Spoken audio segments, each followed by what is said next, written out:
Sa bahay na ito sa Baseco Compound sa Maynila, sa butas sa sahig itinatapon ng mga nakatira ang kanilang basura.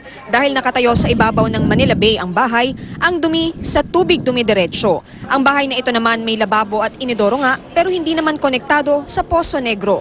Ang basura tuloy direkta ring bumabagsak sa Manila Bay. Magpapahukay kami sa likod. Pag tumaas din po yung dagat, ganun din po.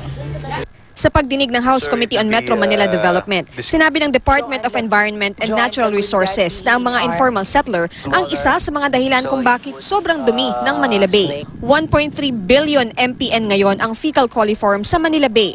100 MPN lamang ang normal na level. Noong nakaraang linggo, inutusan ni Pangulong Rodrigo Duterte ang DENR na linisin ang Manila Bay. Ang pinaka-solution talaga alisin sila. According sa batas, dapat wala sila dyan, 3 meters. Ang Department of Interior and Local Government nagbabala naman na maaari raw makulong ng 4 na buwan hanggang 6 na taon ang mga lalabag sa RA 9003 o Ecological Solid Waste Management Act of 2000. Maging ang mga mayor at barangay captain ay hindi palalampasin. Ayon kay DILG Undersecretary Martin Dino, 2 mayor at mahigit 100 barangay captain na ang padadalhan nila ng notice of non-compliance sa batas. We will not just monitor, we will prosecute. Walang pwedeng itayong negosyo kung walang barangay clearance.